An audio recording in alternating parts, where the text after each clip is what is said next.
All right, we'd like to jump into today's podcast. Dr. Kevin Skinner with MaryAnn Michaelis, licensed clinical social worker. MaryAnn, we are just concluding the second annual Human Intimacy Conference. Incredible presentations, great feedback from those who are participating.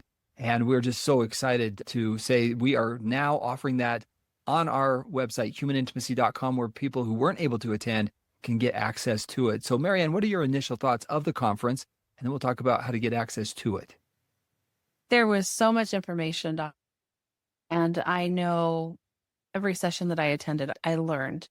And I also said, oh man, I hope this client's listening to this. Oh man, I hope this client heard this. Oh, I hope this person hears this because, I had a client say, MaryAnn, you probably told me this multiple times, but Dr. Karen Strange, when she was sharing this, like it clicked, it made sense. And I think we often need to hear things multiple times or be in the right space and time and place before or to be able to hear certain things. So different voicing can be really helpful, really important.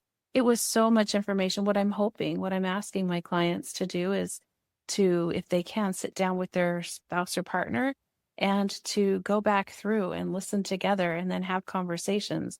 How was this for you? How is this for me? Let's talk about it, because we had that track for betrayed partner. We had that track for betraying partners, both running simultaneously. So then to be able to go back and share and explore and learn, how does this fit for us? It just creates this new space of common ground. And the Saturday sessions that were all really focused on the coupleship. There was just so much information there. There's so much. Yeah, I honestly think, I mean, I know the price point is $200, but if you were to go to a session of therapy, you really had about all combined over 20 hours of incredible content from, really some leading experts. The feedback from those who participated was phenomenal. So if you weren't able to attend it live, you can go to humanintimacy.com, and the 2026 conference is now available. We'd encourage you to do that if you haven't yet. And if you do that, you're going to be able to get access to everything that is available there. That includes the handouts that have been given to us and the PDFs they're coming in. So as we get those, you're going to be able to see all the screenshots and slides and everything as per the professionals entered in. And let me put that into context. You said 20, is that what you said? 20 hours of video sessions, yeah. Yes, 20 hours of video sessions. Obviously, this isn't therapy. However, if you were meeting with a therapist once a week, it would take 5 months to go through all that, 5 months of therapy to amass that information. And so having that available in 2 days was just phenomenal. So much. And you can consume it at your own pace. And the other part that's amazing to me, it's usually the expert's best presentation. I mean, when you look at it, it's something that they've been working on, something that they've been helping clients with. Everything from your presentation, which we're going to be talking about today, the grief and loss that goes with it, to the sexual reintegration. Dr. Karen Strange, Jeff Stewart talked about that. And then the rebuilding of the trust in the relationship. Our experts did that. Just a phenomenal Michelle May's presentation. I really enjoyed her talk on, empowerment, vulnerability, just really powerful. So phenomenal presentations. And so again, if you're watching or listening, humanintimacy.com, go find the 2026 conference. And we would love to have you participate in the conference. Even though it's over, you could get a lot of benefit. I think about Hal Stewart talking about shame. He presented shame in a way I've never heard of healthy shame. I've only heard of shame as being this thing that we want to avoid, that sucks us in. And I've never heard of it presented in a way, talking about it as being healthy. And that was something that was surprising to me and shifts how I think about that. And that's what I love about these conferences is somebody sharing and going like, oh yeah, that makes sense. Shame actually can be positive. I think he said that it keeps us civil. It puts the civil in civilization. I think that's a quote that he said. And that sticks with me. So if you hear me saying that in the future, that came from Hal Stewart from this conference. And I love having takeaways that shift my paradigm. And so, MaryAnn, I want to now jump into your topic, which was grief. And I think it was so important that I'd like to just cover some of the core concepts from it, because not only did you do the presentation, you had some data that you shared during a lunchtime that we hadn't pre-planned. And that was phenomenal because people wanted to understand, what is the research showing and what did you learn? And so, MaryAnn, I'd like to just introduce that topic and have you just get us started on what have you been learning about grief after discovering sexual betrayal? As you know, Dr. Skinner, we created the Grief After Betrayal Impact Scale. And just to collect data, we knew this is an area that we wanted to talk about that needed to be addressed at the conference. But there's just not a lot of research on it. There's not a lot of materials on it. I've been reading several books, anything I could kind of get my hands on. And Wednesday night of last week, you shared with me, like, here's all the data that we've collected from the survey. And honestly, Wednesday night, I opened it up and I started to read it. We looked at before and after, before discovery and then after discovery. And then we looked at health impacts, and we looked at things like what was helpful, what wasn't helpful, just really trying to get a breadth of understanding about grief. And then we had some open-ended questions at the end. And I sat down Wednesday night and I started to read them.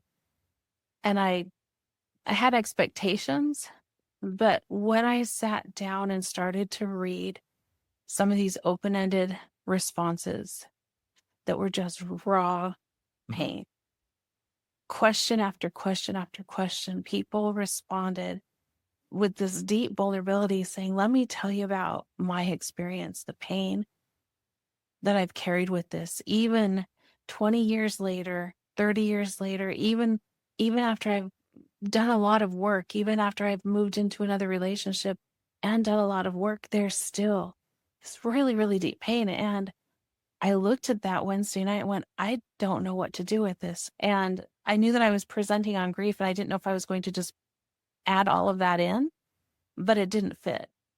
And so we added that second session, which was Friday afternoon during the lunch hour, just saying, hey, I'm going to just share this data.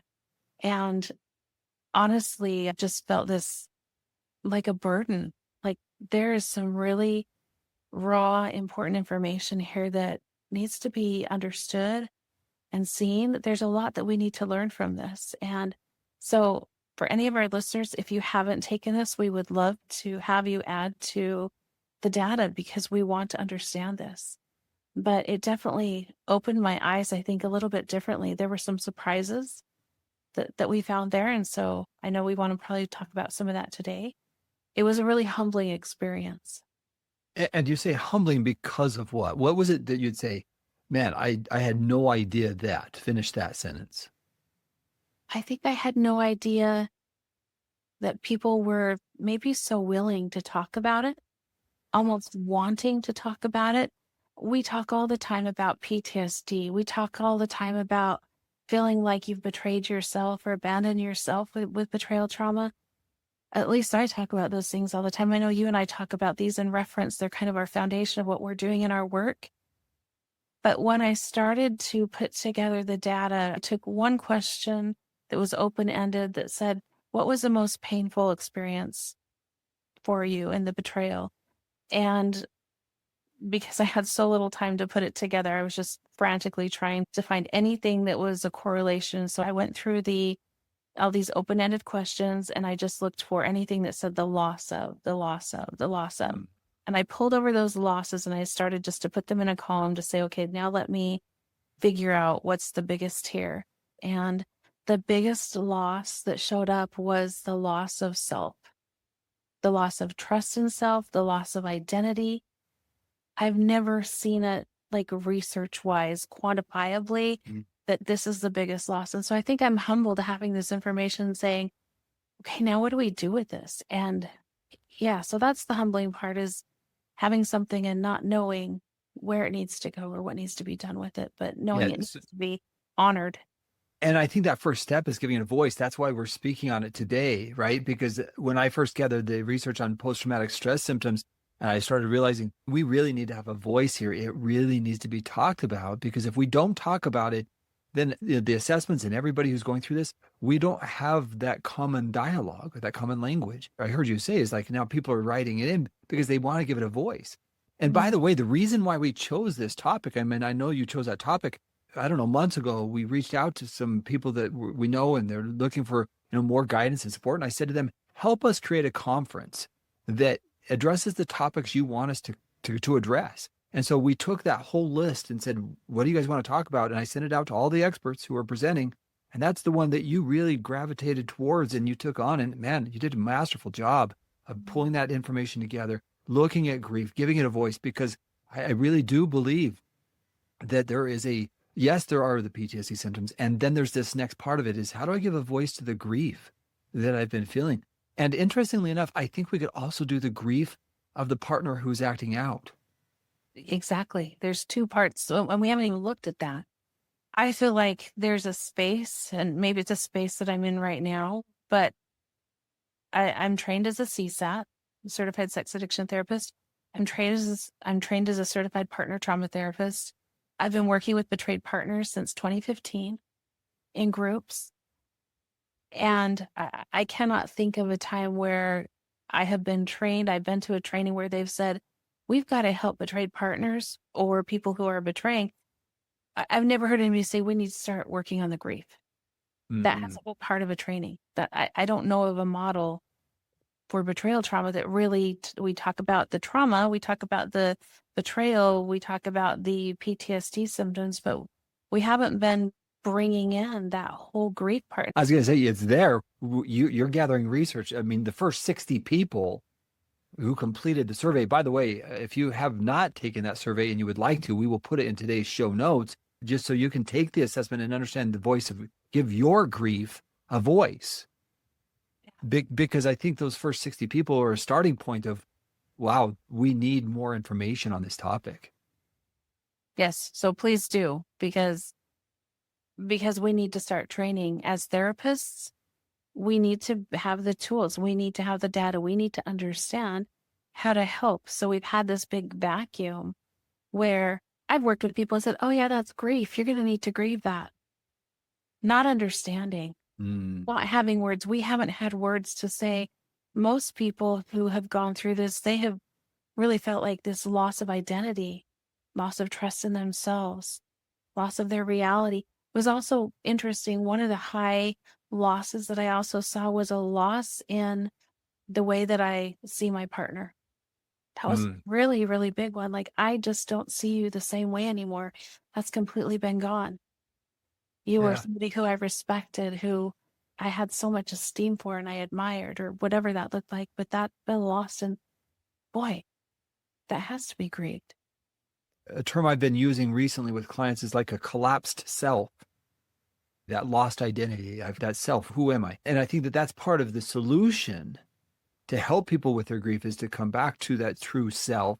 But then there's the loss of how I saw my spouse. I've heard throughout my career, I had them up on a pedestal. I thought they were, I've even heard some cases say the knight in shining armor that took me away from whatever my childhood experience was. And now it's like, I don't see the world the way I used to see the world. And I don't see my spouse the way I used to see my spouse. And I don't even see myself the way I used to see myself. That's tremendous grief and loss. Yeah. And that's that reality. And who am I in this new space? And as you alluded to earlier, and I know we didn't go there, if I used to be on that pedestal, and if my spouse used to see me with a lot of respect, and that is lost, and the grief of knowing that, and I know I see this oftentimes when I work with clients through impact letters. When a betraying spouse receives an impact letter, there is so much grief there of seeing, here's all the damage that I've done. My spouse just shared that with me. There is so much grief. And that's, if we're rating like things that we've missed, that we haven't addressed, that's a whole other area that I don't think we're hitting. I don't think we're really addressing very often as therapists. Yeah. So as we think about it, the grieving that occurs, it's not just an event, and often it's multiple events over time, and it hits in different ways at different times. So maybe initial discovery, there's that initial grief, like, ooh, ow. And then 5 years later, or 10 years later, or 20 years later, it's even a different kind of grief, because now I'm grieving what could have been over time. And I've seen that with couples where it's like, now I don't even know how to quantify this, because it's not grief once, it's grief over years. And then as couples, my word is wake up. It's like we're finally engaging in the work. We're finally doing something that engages both of us in a process. And now we're grieving what could have been, should have been, wasn't. And now trying to find that connection at this phase of our lives and working through that. I've seen couples do that, and I admire them a lot because they're working through it together. They're grieving together, so to say. But MaryAnn, I think that begs your research, like, okay, so how do we help with that collapsed self so they can individually work through it and then as a couple work through it as well? That's such a good question. And as I was reading so many books that I came across, they were about death Mm. and the loss that comes with death. So trying to find research, trying to find data on grief after betrayal, loss of betrayal, like that section. It's probably, if you were to go to a bookstore or look at research articles online, you're probably looking at a big zero. Yeah, exactly, which makes this so challenging. But I found there are two frameworks that I found.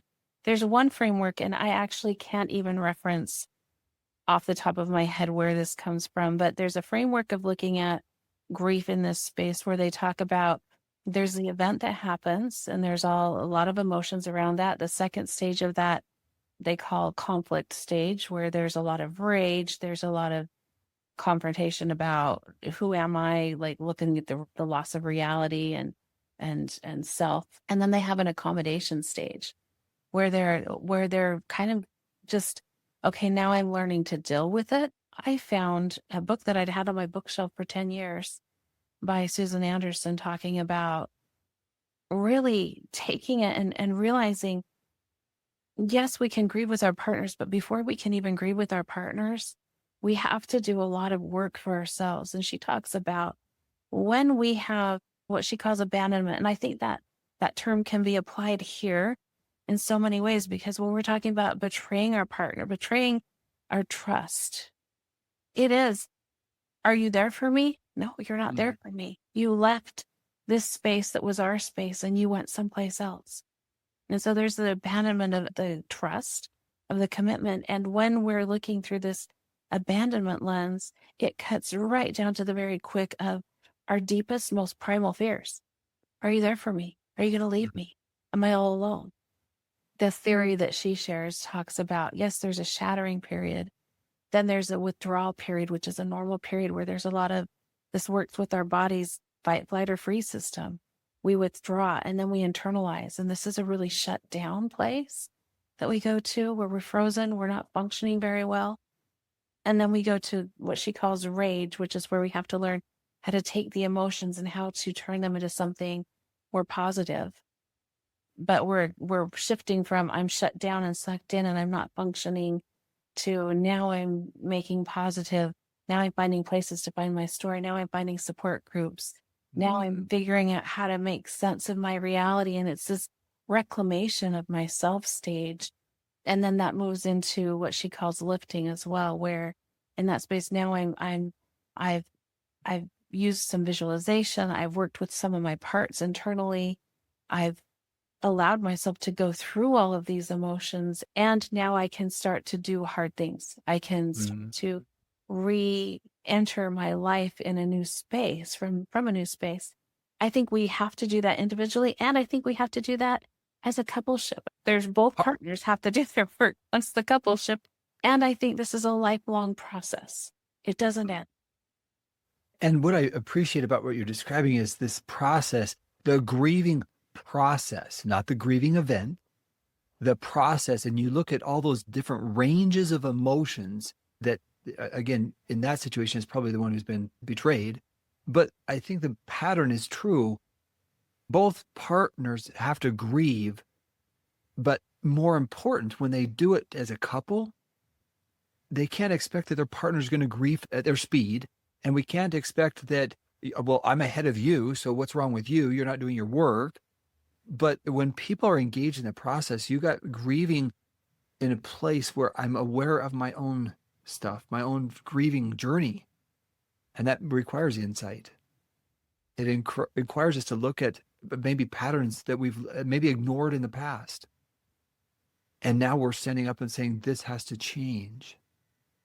And that too can be a grieving process because what I thought our marriage was, it can't be that anymore. And now as we begin to change that, now it's like, what's this whole new marriage going to look like? And so in some ways it is a death of that earlier marriage. And so I think there's many examples here where it's like, yes, you've been studying a lot about death related grief and loss, but I think that's true of the relationship and maybe even in death of my former self, the way I was doing things can't be there anymore either. That's interesting to me. Yeah. And I think on our Rise podcast, Hope and Healing After Sexual Betrayal, we've been focusing on grief. We did 4 episodes with different therapists just coming up to this. And then we've got, next week will be our 3rd one that we're doing with Daryl Brazel, really looking at some of the 22 rooms of Dr. Omar Minwala's work, understanding here's some other areas that most people haven't even really realized or looked at and saying, here's more grief, here's more.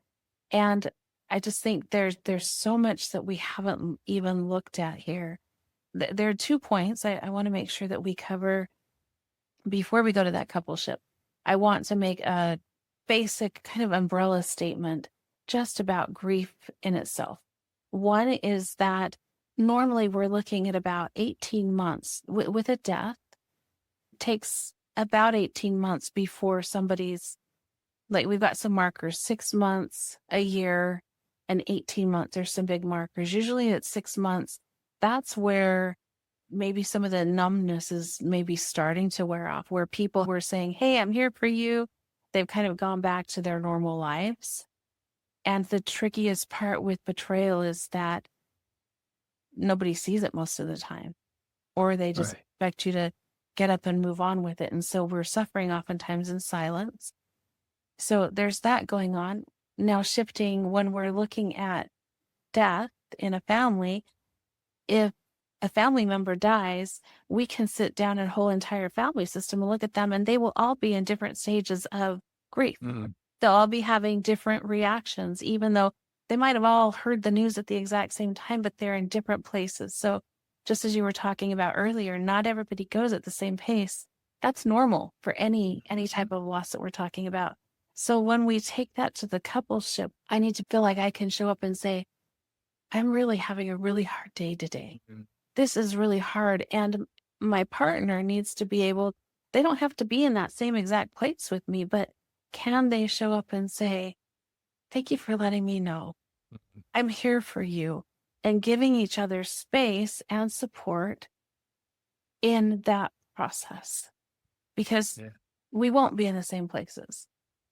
Rarely emotionally at the same time, unless we're really doing that work and we can share with each other where we're at, and that can bring us into that common space because we're being vulnerable with each other. But I really want to emphasize something here, whether that's with your spouse or whether that's with a sponsor or whether that's with a group, you often will find the grieving process, I believe personally, is accelerated when I have others who are aware of my pain and the grieving that I'm experiencing. And I think if we were to look at solutions for grieving, it's going to be in giving it a voice in a safe environment. I think that's going to, if we look at the research over time, I think that will be a lead indicator of those who work through that grief and those who stay stuck in it. I agree with that. And coming back to some of the data, or some of the data that we collected, this is just early data that we're still trying to make sense of, but oftentimes there's a loss of faith, a loss of connection with a higher power. That was something that showed up. And interestingly, one of the questions we asked, where are all the places that you've turned to for support? And I think it was about 34% of people said, yeah, I turned to church, to my faith. And then when we asked and said, how helpful was this? 50% said not at all. Some said some or a little bit. I think it was about 73% when we total it all. But 50% right out of the gate said it was not helpful. So when I feel like when we look at this, people are experiencing this grief, they're turning to spiritual places, and they may have had a breach or bonds of betrayal that have been severed with their higher power. They're turning, they're searching They're searching for who am I, trying to make sense, even existentially, of all of this. And they're not finding that with their faith. That's Hmm. really concerning to me, in that we need to figure out how to educate, how to teach, how to help church leaders support and learn, understand this experience, and to be able to provide support, because there's a huge glaring hole that I wasn't there. MaryAnn, when I work with individuals, it's not uncommon for me to hear what you just described. So that does not surprise me at all. Yeah. But what I would say, something I firmly believe, that it is in giving it a voice in an environment where you feel heard and you feel safe. One of my favorite things is when I ask people, who is that nurturer to you? Who is that person that you can rely on? When I hear nobody, I'm going to almost guarantee that that higher power connection has been damaged in some way or hurt in some way. Yeah. No question about it. But now let me take it a step further.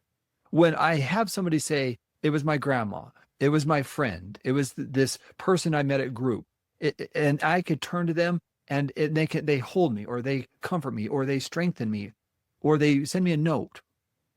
See, I believe that the grieving process is being able to say, this is the grieving I'm going through. This is my experience. The solution then is a person who is safe enough to be able to express that and be with you in that experience. Because if I grieve by myself, I'm going to guarantee that it's going to take longer. And the reason why is because I don't have anybody who's witnessing the pain. We need validation there. We need someone to validate and say, yes, it makes sense. Yes, this is so painful, to help give us words, or just to sit with us in it, because we're not carrying it by ourselves. And so maybe the answer, MaryAnn, is we need to educate society on how to be with this. I've heard so many people who've lost loved ones to death and said, oh, the things that people said. Well, I've heard the same true with betrayal trauma as well, the things people said. So part of it is we may need to educate people on when someone's dealing with grief and loss, you don't have to solve anything. You just need to be with them and show that you genuinely care. As we get ready to wrap up, I have a friend who I was just trying to get this survey out to anybody I could. And so I put it on Facebook and said, if there's anybody who's experienced this, here's the survey. And one of my friends, she took the survey, and then she reached out to me and she said, I'm in tears. I was crying all the way through, and I'm in tears even as I'm writing you this email. I was married to my spouse for 20 years and betrayed. It's been 23 years since we divorced, and I remarried and had a very, very happy, very loving relationship. And then that spouse died. But she said, I'm so shocked that I've done so much work, but I'm so shocked to find how poignant these questions were and how much this hit me. And then she said, and I would go to church, and the things that people would say to me were so damaging. They were so hurtful. All I needed was for someone to say, I don't know what you're feeling, but this is really painful. I'm here if you need them.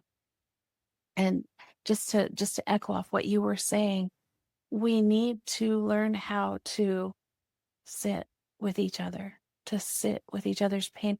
And we need to learn how to be more vulnerable, to be able to show up and say, I'm really hurting right now. Can you be with me? Because I do believe that deep down, all of us, because we're humans, there is a need that we have to connect. And when somebody's in pain, we want to stop and connect with them. But we've learned, for whatever reason, that I can't tell people. I have to keep this in.